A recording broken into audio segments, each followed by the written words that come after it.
Captain America faces a blast from the past in Marvel's Captain America: The Winter Soldier.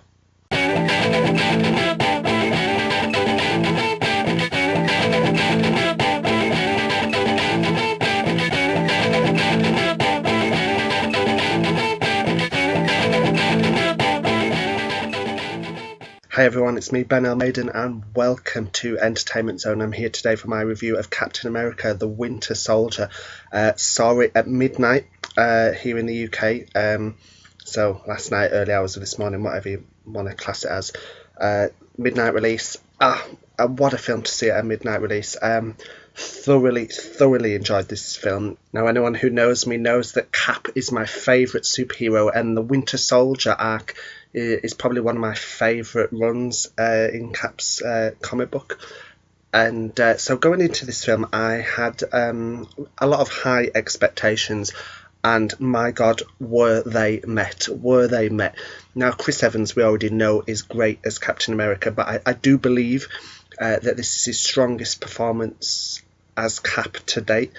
Seeing Cap, readjusting to the modern day age, and seeing how his beliefs from his time don't really fit in with the modern day world, and him having a lot of trust issues, it was great. And you can really tell that Chris Evans has really trained for this more than ever as well.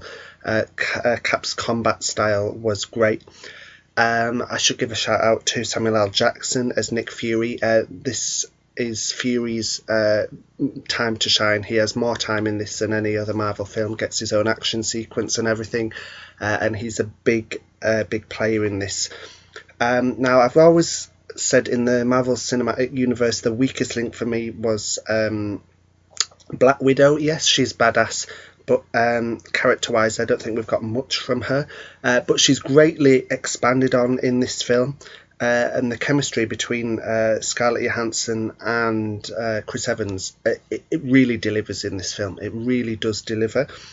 I've also got to praise Anthony Mackie. Fans of the Falcon from the comic book are going to be really impressed. And Mackie really shines in this film. He's such a cool character and a welcome addition to the MCU. And I truly do hope that we get to see more of Falcon, both in Captain America's sequel and also in future Avengers movie, because he really is a cool hero, and he really earns his place as a superhero in this film. He's pretty cool, pretty badass, and yeah, Mackie was great in the role. Robert Redford joins the movie as Alexander Pierce. He's higher up in S.H.I.E.L.D. He was the one who recruited Nick Fury, and I'm not going to say too much about his character, but Redford's a phenomenal actor anyway, we know this, and he's another welcome addition to the Marvel Universe, and he really delivers in this movie. The film also introduces us to Emily Van Camp, Agent 13. Now, she only has a small role in the film, but seeds are sown definitely for character development, probably in an upcoming Captain America sequel, but from what she was in it, she did a great job. Then there's also Frank Grillo as Brock Rumlow, aka Crossbones in the comic book, and he's Crossbones in all but name and costume, really. He's definitely a very imposing figure, and he's as much of a threat as Crossbones was in the comic book, but I don't believe he is called Crossbones at all, and he certainly doesn't wear the mask or anything like that. However, he plays the tough guy really well. There's some cameos in this movie that are a nice surprise, and the movie has a lot of twists in it. It's very much a political thriller more than a superhero film.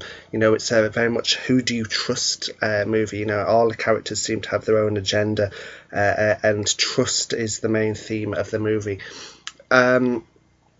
And the Winter Soldier portrayed brilliantly. I won't go into spoilers. I think everyone knows by now who the Winter Soldier is, but if you don't,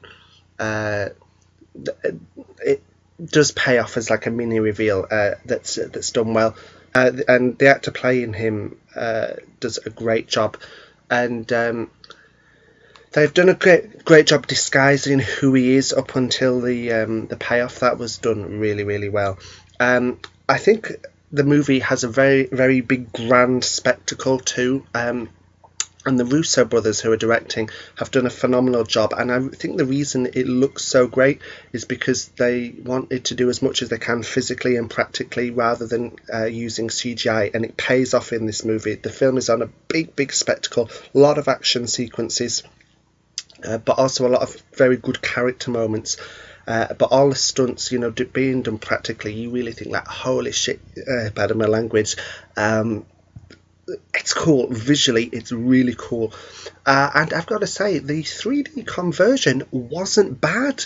I still think Marvel's The Avengers was the best 3D conversion. However, in terms of the Marvel films. However, this had some good 3D moments. The 3D actually wasn't bad at all. The film has a mid-credit scene, which I'll talk about later in the spoilers section, and a post-credit scene, both of which I would say are worth sticking around for. Stan Lee's got a great cameo, a really funny one-liner that I think people will love. And yeah, the film, it's just perfect. It is the perfect Captain America film, and I've got to say, for me, I think this honestly is my new favourite Marvel film. I think it might even trump Avengers. It was just so perfect, and I got out of the cinema at like 3 in the morning, and all I could think was, God, I want to go and see it again, Yeah, the Russos really, really delivered on this movie. As I say, a lot of plot twists in there, a lot of surprise cameos. The stunts are amazing. The acting is top notch. Everybody delivers. There's no weakest link in this film. The future is bright for the Captain America franchise. I was thoroughly, thoroughly impressed. And I will give this film 5 out of 5, 10 out of 10. For me, it was perfection. Really, really was. I tried to be as objective as I can, but I couldn't pick any faults with it. So definitely worth a watch. Now, I'm going to talk about a few spoilers now. So if you have seen the film, stick around. If you haven't seen the film, go watch it. And then come back and listen to the spoiler discussion. And when you have seen it, let me know what you thought in the comments. Okay, so this is your spoiler warning. If you haven't seen the film, stop watching now. Okay, so let's kick off the spoiler talk now. As I said, I think most people do know who the Winter Soldier is now. But obviously there'll be people out there who don't. Like, I went with my friend Dan, and he didn't know who the Winter Soldier was. So for him, it was kind of a good payoff when it's revealed, that Bucky is the Winter Soldier. I didn't want to go too much into his identity in the film. But the Winter Soldier, whilst he's in it enough to have a presence, but I definitely think they'll do more with him in the sequel, as the ending kind of implies. Both the ending and the post-credit scene. But for what he was in it, he did a phenomenal job, Sebastian Stan. And his combat and his fight scenes with Cap were just incredible. When he has the moment of realisation that he does know Steve, it's really moving. And when Steve realises who he is as well, that's a real punch in the gut. But yeah, Stan did an amazing job.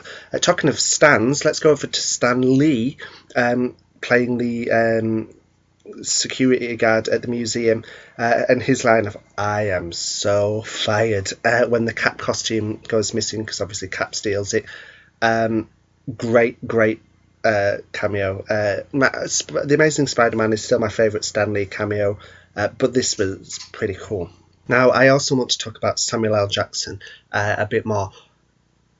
We all know how cool this guy is, right? But as I said, Nick Fury really got his time to shine in this film, and he was one of the standouts in the movie.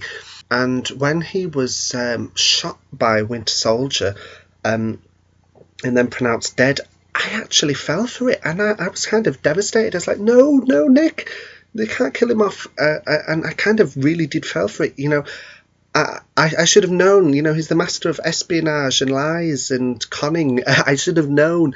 But, I really, because I also, the most expendable Avenger seems to be Black Widow. So when that happened to Fury, I was like, oh my god, I never even thought of that as a possibility. So yeah, I really fell for it. So when he makes his return later in the movie, what a surprise that was, and I was like, yes, get in there. I was so thrilled. Quick shout out to Kobe Smulders as well as Maria Hill. Love the direction they've taken with Maria in the Marvel Cinematic Universe. And I'm glad that she was there as an ally to Nick. Another quick spoiler is that the agents of S.H.I.E.L.D., so Coulson, May, Ward, Fitzsimmons, Skye, weren't in the movie. I was kind of expecting at least a cameo from them. Disappointed that they weren't in the film. But obviously, that's not a big enough of a point for me to knock a star off the movie's rating, you know. I kind of knew Coulson wouldn't be in it. I think they're going to save that reveal probably for Avengers 2, but certainly the other agents I thought might pop up. But it'll certainly be interesting to see how the end of this film, because obviously it ends with S.H.I.E.L.D., both Hydra and S.H.I.E.L.D., being dissolved. So it'll be interesting to see how this film impacts Agents of S.H.I.E.L.D., because obviously it's going to have huge ramifications for the show, which will be very interesting.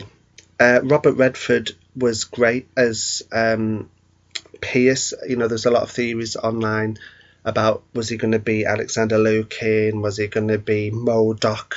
Was he going to be Arnim Zola? But no, he is just Alexander Pierce, but he's a undercover Hydra agent, and I really loved the espionage aspect of this film and what they did with Hydra and how it had infiltrated S.H.I.E.L.D. made for a real gripping storyline. I did like the direction they took with Pierce. I thought that was very, very well done.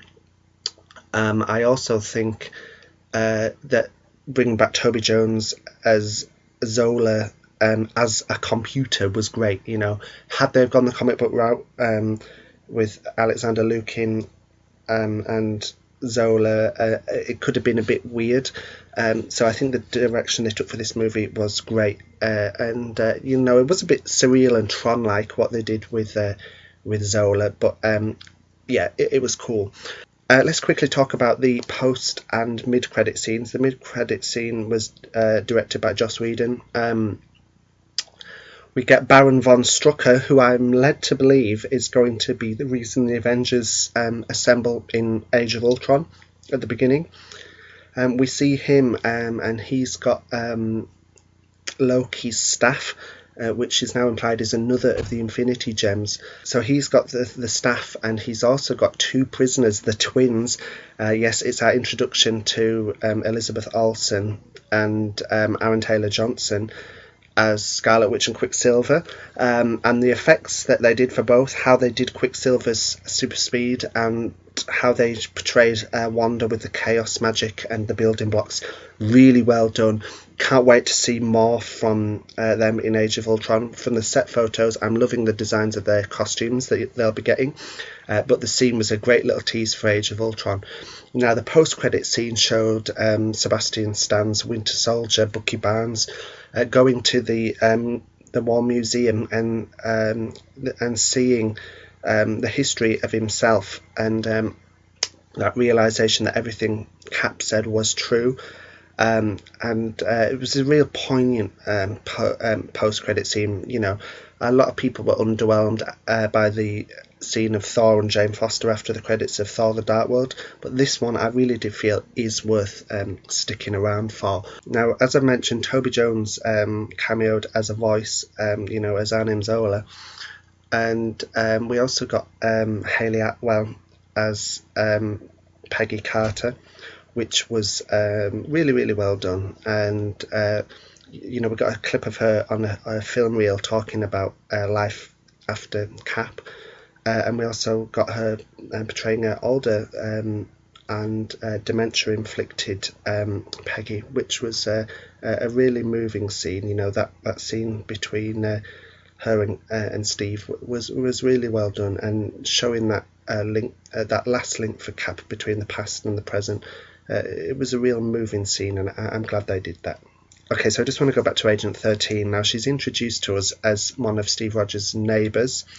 and she claims to be a nurse, but we soon find out she's actually undercover SHIELD, and she's very loyal to Cap, and you know, throughout the film, Black Widow's trying to get Cap to go out with people, and Agent 13 really does get Natasha's seal of approval, and at the end of the film we do learn that her name is Sharon, but not Sharon Carter. We haven't heard the name Carter yet, so I'm guessing they'll play that off in the sequel, and what a reveal it will be, you know, to reveal that she's, you know, a relative of Peggy. I can't wait to see Steve's reaction to that, if they do go down that route, which I'm sure they will.